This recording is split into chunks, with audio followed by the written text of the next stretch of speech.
The tomb of Ramses III is located at the base of the Valley of the Kings.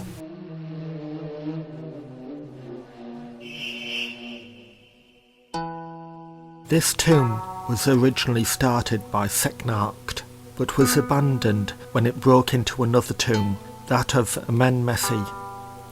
Ramses III, the son of Seknarcht, decided to reuse the tomb by offsetting the axis, and the dead-end room that had hit the other tomb was simply ignored.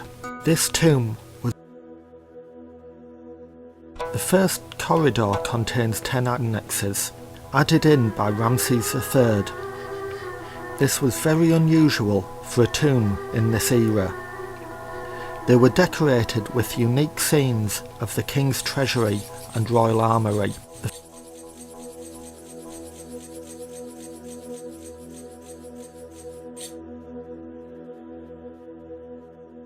Ramses III was the last great pharaoh, reigning for 31 years.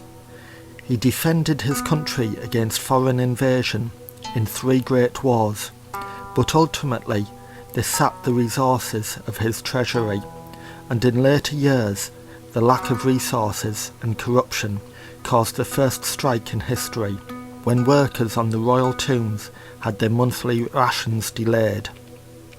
A breeding ground for unrest was in place, when poor harvests were made for a period of almost 20 years, possibly due to a volcanic eruption reducing the amount of sunlight reaching the ground. A plot by the royal harem, instigated by one of his wives, T, resulted in his murder when his throat was slit as far as the bone.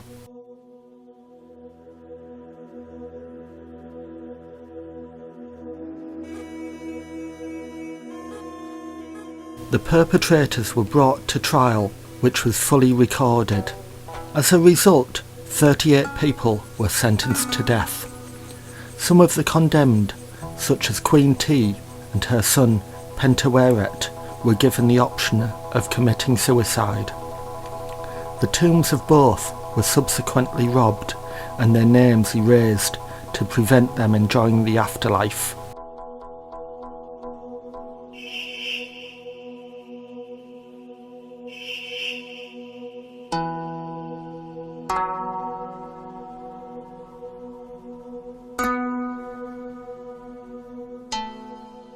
He built a number of temples. Medinet Habu, this funerary temple which was massively fortified, highlighting the problems he was facing from invasion. He built a miniature version of Medinet Habu at Karnak, the Temple of Amun, which was designed with the same scenes on the entrance pylon, together with the Osirid statues in the first courtyard.